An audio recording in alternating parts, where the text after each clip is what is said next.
to talk to you about this guy. All right, I'm gonna go there. All right. So when I was out of town on my trip a couple weeks ago, I started hearing about this song. Everybody was talking about this song. All right, and it was Oliver Anthony's "Richmond, North of Richmond." Okay, and so I thought to myself, this is gonna be crap. And so when I got home, I listened to the song, and I was like, man, I really dig this guy. Mm-hmm. You know, and so I went through his back catalog, you know, and I mean, that's not even close to his best song. I'm like, man, this stuff is great. It's great. And I've been pushing it. And a lot of people were into this guy. And so I really liked, I mean, it was, you know, I don't really have the same connection to music that you do and some of the guys. When you guys write those long album reviews and stuff in the music section of the Discord, I read a lot of that stuff, but I mean, I could never. I don't know. You guys listen to music on a different level than I do. Well, it's sort of like when I try and talk about wrestling. Well, that's sort of how it works. you might be right, but here's a guy who lives out in the sticks. You know, we can relate to this guy, Boat. He records out in the mountains somewhere. You know, and really is a raw, genuine guy. Yeah. And I love this message, which was like, we're getting screwed by like playing politics. I love that message. And so I was interested to see how his music, because I mean, obviously, I'm sure you know about this guy. Yeah, yeah. He hit #1 Billboard. He #1 iTunes in the world, and #2 obviously in the U.S. And like I think 4 or 5 of his songs are in the top 10 in iTunes. I mean, no one's ever done this stuff. It's amazing. I read some sort of statistic that was like, he is the most successful artist to come from literally nowhere of all time. Yeah, and I was happy that the WV radio guys, I don't know if you ever, gave him the break. Yeah, yeah, because I don't know if you ever watched their stuff, but I mean, they find all kinds of different guys. I mean, he's the best one I've seen, but he's not the only one. There's a lot of good people, and you know how it is. I was talking to my buddy at work, and I was like, this is like a guy that you would see at like the Vandalia Festival or something. Sure. Absolutely. You know, which we go to. It's just a guy with a guitar or a dobro out there, and he's playing. Now, this guy's lyrics are, I mean, really Very good. Very good. But I mean, we've both seen talented music, and we've seen guitarists and singers way better than him. But I mean, the package is great. But I mean, that's right. It's a very good package. Yeah, it's a song that has come along at a good time. Yeah, it is. The thing that cracks me up though is you get all these left-leaning papers like the Independent out of the UK, and they're like, conservatives turn on Oliver Anthony, and their whole basis for their argument is some random guy on Twitter who has links to white supremacy. He represents conservatives on the whole. Conservatives have turned on him since this one guy has. Well, the amount of newspapers that use Twitter as their single source of truth is disgusting. Don't even get me started on that. That's a whole other topic. But the thing, here's what I like about this guy, okay? And if you've looked at his, he recorded a little like "Welcome to My Channel" video a while back, before he blew up, just sort of like talking about what he does or whatever. But his stuff, you're right, the media has been very stupid in their interpretation of this guy, because the conservatives have sort of like, especially the political conservatives, have sort of like jumped on this guy, like, oh, he's our guy. And I've heard NPR, the New Yorker, the New York Post, BBC, they've killed this guy, killed him, you know, and I'm like, you guys do not get it. And I was wondering, because I didn't watch the debate last night, but I saw a little excerpt where they were talking about one of his songs on the debate, the presidential debate.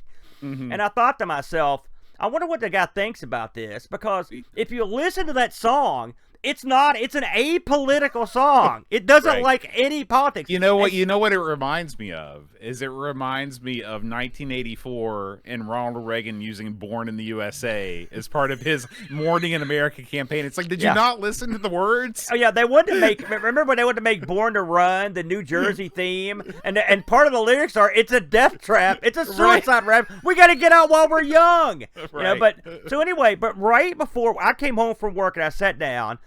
And on the web is another little video that Oliver Anthony shot in his pickup truck in the rain from today, okay? And one of the I love this guy. All right, I'm putting him over. If you haven't listened to his stuff, go to his channel, Oliver Anthony Music, but he's saying, listen, he goes, I was watching these debates. He's like, and the conservatives have sort of latched on him. He's like, I don't want that. I don't want that. He goes, I laughed my butt off when they played that at the presidential debate because that song's about all the jerks on stage. I was like, yes, that's exactly what I wanted to hear. And he addressed some of the liberal criticisms as well, which are all goofy, because here's a guy that is, he's a guy that appeals to everyone, all races and creeds. I've seen everyone are getting down with his stuff and this is what true, not just music, but just artists in general can do. They can unite people through their art. Absolutely. I don't think in my whole life, I'm not a protest song guy. We sort of missed the 60s boat. We did. When that stuff, I mean, listen, I love Eve of Destruction and some of the other songs that were like. How about In the Year 2525? Is that a protest song? What isn't it if it's not? I don't know. Maybe it is. I never really thought of it. I thought it's a cool science fiction song. But this is the protest song of our age. I mean, this is it. The reason this is so popular is because it resonates. Well, the last time we had a song like this was after 9/11. Yeah. Then you had a spate of songs like "Courtesy of the Red, White, and Blue," right? Which I actually, at the time, I loved that song because I was pissed off, right? But I mean, what I like about this song is like he recorded it on his phone, some dude recorded it. He recorded his crap. I was flipping through the radio today to see if anybody played any of his songs. And if you listen to like other country songs, a lot of it, they sound idiotic now. I mean, they're so commercial. Yeah, right? Well, country music is the most commercial banal kind of music there is. I mean, there are so few people, and I'm going back to listen, I'm not the biggest fan, but people like your Joan Baez or your, even like some of your Dylans. I mean, just really, and by the way, the guy's a great lyricist. He's a great singer. And we're not putting him in the same class as Dylan yet. Don't get me wrong, okay? But I'm trying to draw a parallel to this guy. He is the right guy at the right time, because if you're in the United States like we are, we're getting ready to go through a year and a half of straight up garbage. It's going to be bad times in the boat. It is. And I'm not looking forward to it. I don't know anyone that's like, oh boy, I can't wait, because it's going to suck. And it's going to be divisive. It's going to be a nightmare. And I maybe this song is enough of something to get a germ of something started. I hope.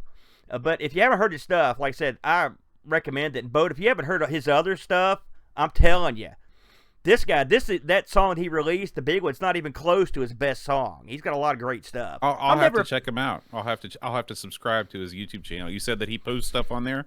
Yeah. I never put over tunes that often. I mean, I like ELO and stuff. You know what I like. Mm-hmm. But I'm very passionate about this guy. I mean, I love the guy. So if you haven't checked him out, and it's nice to see. I wish he was from West Virginia, but we'll take him. We'll adopt him from Virginia. Yeah, we do that when it's convenient. Well, it was West Virginia found him. Let's put it that way. That's so we could claim him. He's got a song where he hopes he wants to die in West Virginia. So I guess that's good. That's we all good. hope I hope that. I die in one. Yeah. I want to talk to you about the time that Sheik was offered $500,000 to break Hogan's leg. Yeah, you listened to Hulk on Joe Rogan's show. Yeah. One thing you got to know about, I didn't catch the show, by the way, but I heard a little excerpt where he was talking about Ric Flair. But one thing you got to learn about Hulk is like he is the John Lovitz of he's the professional liar. Like, I mean, he lies. I think he's lied about so much for so long that like he thinks he's telling the truth in some of it, but a lot of it's just a straight up lie. The rumors about the Iron Sheik being paid to hurt Hulk by Verne Gagne. I don't remember the dollar figure, but that is, I've heard that a lot. And the Sheik, when he was still around, used to talk about that. Obviously, the Sheik didn't do it, but right. he may have been able to do it. Hulk had his arm broken by a Japanese guy one time. Just it's like a welcome to the business. Well, yeah, it was his foot. It broke his leg right above the ankle. He tells I the thought it was story his on arm. Rogan, too. That was when he was trying to break into the business, and he still had his long guitarist hair. And they didn't like that. They didn't get along with the long hairs back in the day. Hey, Edmund, that's north of Richmond is Washington, D.C. They're talking about Richmond, Virginia. I'm sure I didn't think about that. It's probably lost on a lot of people that aren't from the U.S. But yeah, it's North D.C.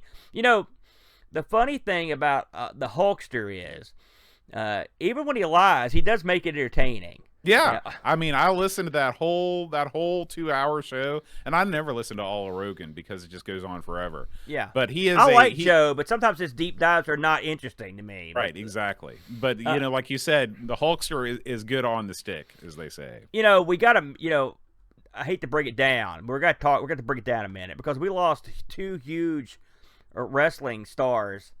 Oh wow! Hey, thank you, Frank. Thank you for all those gifts. Gift subs. There we go. We lost. You know, Bray Wyatt passed away yesterday. Is he the freaky guy with the lantern? Yeah, and the hat. Yeah. What happened to him? I have not heard an official death cause, but I had heard that he had been very ill after catching COVID, and like he had never recovered. So I think it's something to do with that. You know, he was only like 36, I think. Super young. He was his real name, I believe, is Wyndham Rotunda. He was Mike Rotunda, IRS. That was his son. And he was named after Barry Windham, who was Mike Rotunda's partner back in the day. A lot of wrestling in his blood. And then another huge loss. People call this guy the greatest wrestler of all time, which was Terry Funk. Passed away a couple of days ago. Why do you think Funk never broke out into the mainstream like Dusty Rhodes or Flair or Hogan? Remember what you said earlier about saying stuff but not really knowing? That's what that statement was. Funk was an all-time legend that worked and was over everywhere. But nobody, I guarantee if you ask 25 people my age, name 10 wrestlers, Terry Funk's not going to be on that list. Can they name 10? Yeah, they'll name Ultimate Warrior. They'll name Sergeant Slaughter. They'll name Hulk Hogan. Terry Funk is not going to be on that list. It's an honest question, and it's a valid question. Well, okay. Now, for people that love wrestling, sure. I will say this. Terry Funk's first retirement match was at 83. So it's not like he just finished up. Now, he had a career that spanned forever. Hey, what's up, fellas? I think he broke in 63. His father was a very famous pro wrestler, king of the death matches, Dory Funk, and his brother Dory Funk Jr., who looks like he's about 200 years old, is still alive. And so, which is sad. But the Funks were a real good tag team. Dory Jr. was sort of the pick to be the big wrestler of the family. But Terry Funk sort of adapted a more crazy, wild, like Texas brawling style, and went everywhere. He had the best feud of 1989 with Ric Flair, great matches. Then he came back and he worked ECW for years and did a bunch of hardcore stuff. He was in death matches in Japan with Cactus Jack and Abdullah and all those guys. When you say death match, what does that mean? It has 2 meanings.